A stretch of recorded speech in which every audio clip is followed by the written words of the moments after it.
It's the second week of October. Halloween is even closer, and today's game is First Encounter Assault Recon for the Xbox 360, better known as F.E.A.R.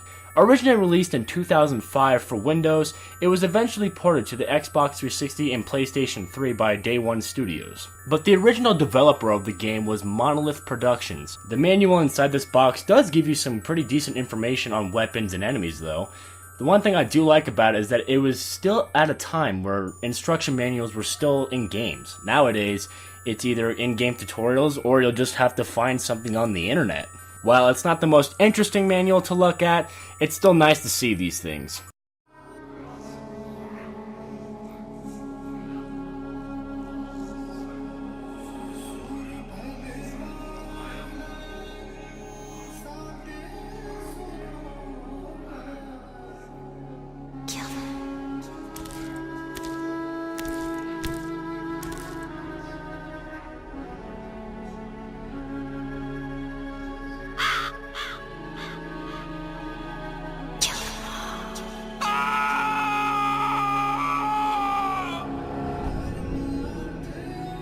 If you couldn't tell from the title, this is a horror game, but it's also a great first-person shooter. In fact, I would call this one of the best first-person shooters of all time. The only games I can think of that are even slightly similar to F.E.A.R.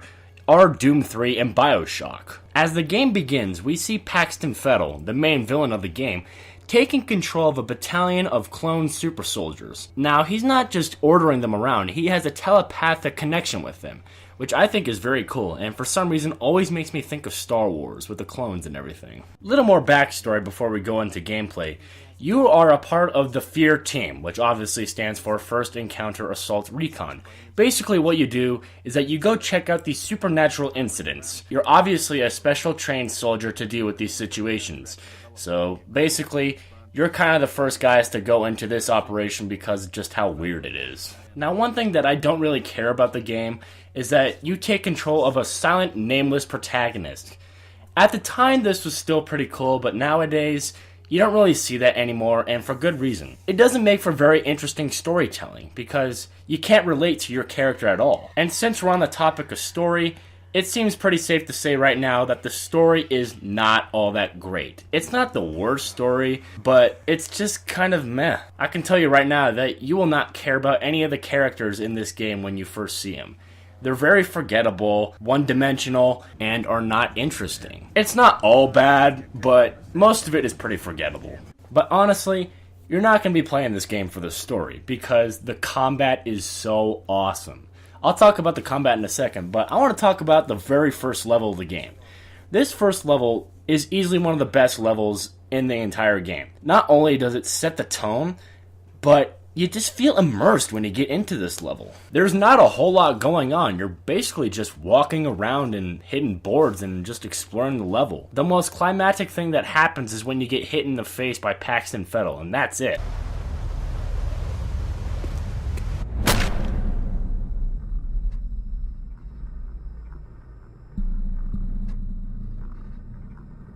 The dead man's name was Charles Haberger. I remember him. But are the memories mine or hers? It makes no difference. He deserved to die. They all deserve to die. After that, you go back to your team and continue with the investigation. One person that you'll see a lot in this game is this little girl in a red dress. Her name is Alma, and she has some pretty unique powers.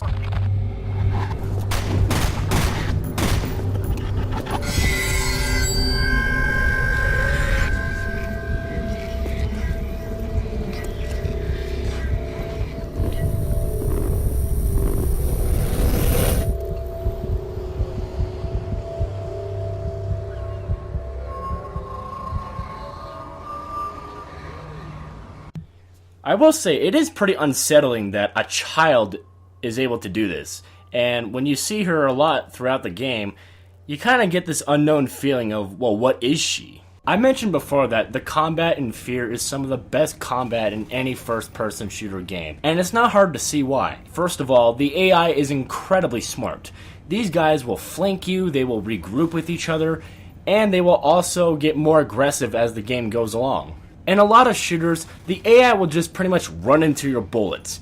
That doesn't happen very much here, if not at all. This game is also pretty violent. I mean, when you shoot someone with a shotgun here, occasionally they'll just turn into red mist. There will be times when you shoot someone with a shotgun and their heads will come flying off. Or, my favorite part is when you split them in half with it.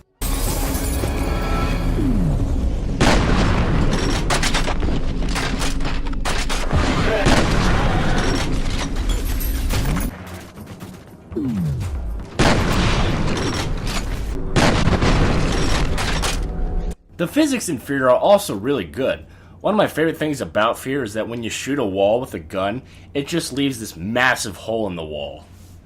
Now another pretty cool thing about F.E.A.R is that you can go into slow-mo. Now slow-mo is very useful in this game because not only are the enemies super quick, but they also deal tons of damage. Going into slow-mo is very essential in F.E.A.R because not only does it just look cool, but it is very essential to survival. It really helps when you go up against the big guys, like the heavies or the mechs. Now one thing that I wish F.E.A.R had a little bit more of was music. Yes, the atmosphere in this game is awesome, but I think it would have been a little bit better if they had some music to go along with it, or at least some memorable music, because there's not one track in here that's all that memorable. You just get a little bit of ambient noises and that's about it.